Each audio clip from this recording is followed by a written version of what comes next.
Hello everyone. Welcome to my channel A to Z Nursing Notes. I'm Rupinder. Many of you must have heard about the news that Ontario government is deploying internationally educated nurses to their hospitals and long-term care centers under a specialized program. So in this video, I will be discussing about that program, what it is. Before starting the video, I would like to thank one of my subscriber, Avita, for requesting me to make a detailed video about this program. So let's get started. So in this video, I will be discussing about what is this new program, what is the eligibility criteria for this program, how to start this process, what to expect in this program, accountabilities during this program, what happens after the completion of this program, and also the benefits of this program for you. So this program is called Supervised Practice Experience Partnership, shortened as SPE.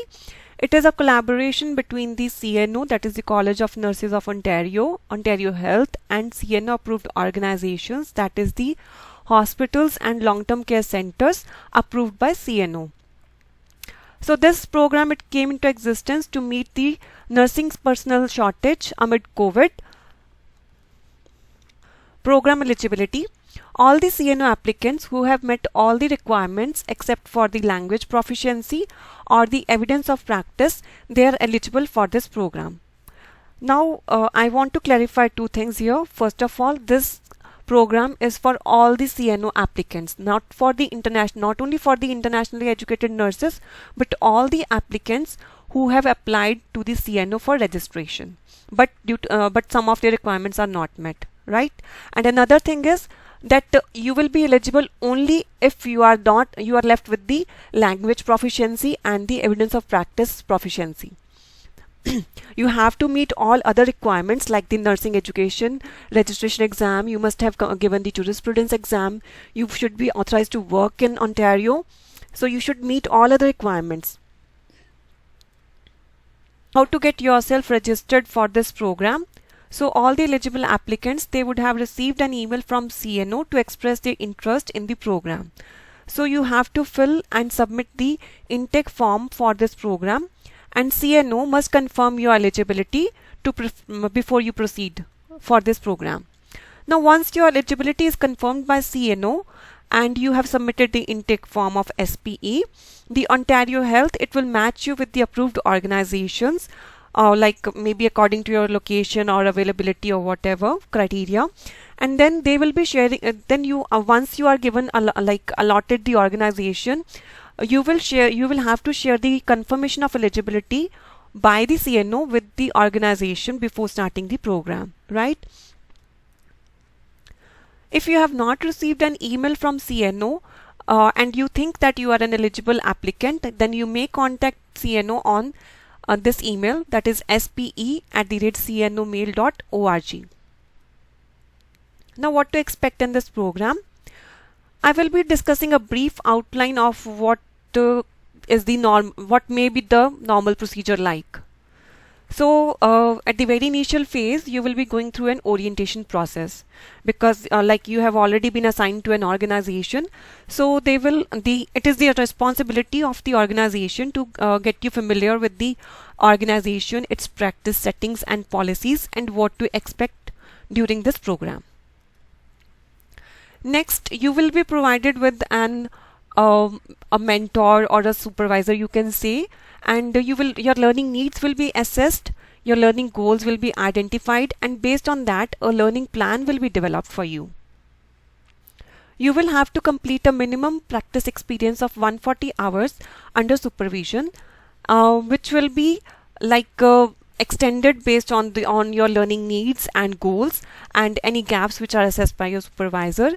But there is no limitation on whether you have to complete this experience either full-time or part-time. That is, it is like at your own discretion that you can either complete the 140 hours working full-time or working part-time.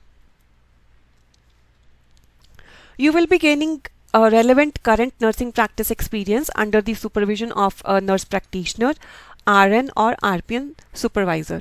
right? But the criteria is that the RPN applicants, they will be supervised by nurse practitioner, RN or RPN, but the RN applicants can only be supervised by a nurse practitioner or another RN. You have to complete an initial and final self-evaluation, performa, which is related to the CNO practices and standards, and according to that your learning needs will be assessed. Then you will receive a feedback from your supervisors and you will have an opportunity for additional learning. So as I have told you earlier that you have to complete a minimum of 140 hours of experience, but this experience may be extended as per your needs, right? Next is what are your accountabilities during this program? You are refrained from using protected titles like RN or RPN, as these are protected titles only to be used by the registered members of CNO. Next, you have to clearly explain to the clients and others regarding your practice, that is in which regard you are practicing. So you can say, for example, that I am a CNO applicant applying to register for either RPN or RN, whichever is applicable to you. I am completing my supervised practice experience as part of my nursing requirement to enter the nursing profession under the supervision of a qualified supervisor. Next is you are supposed to provide care that you are competent to provide. Also, you cannot supervise, monitor or direct others during this program. Another thing is that you can perform the controlled acts because you are already assessed for your knowledge, skill and judgment regarding these, but you are not supposed to delegate these controlled acts. What happens after the program completion? Once you complete the minimum 140 hours requirement, your nursing supervisor will submit supervised practice experience partnership completion form to CNO. After receiving this form, the CNO will review whether your requirements have been met or not. If your requirements are met, then you will get your registration done under the general class. Now, what are the benefits of this program for you? You will be able to meet your language requirement because you will be able to give a proof that you have worked in an environment where English was the major language. Then you will be able to show the proof of your evidence of practice. Also, you will be able to get oriented to the healthcare environment. Another thing is you may have the opportunity to get retained in the designated organization, that is the hospital or the long-term care center where you were working as under this program. They may take you as their employee. Now, will you get paid during this program? Yes, definitely. After the prospective applicants are matched to the specific organizations, the applicant and the employer, they can discuss the payment, like what pay rate they will be getting as a part of the hiring process. So I think this is a very good opportunity for you guys and you should go for it. Thank you very much.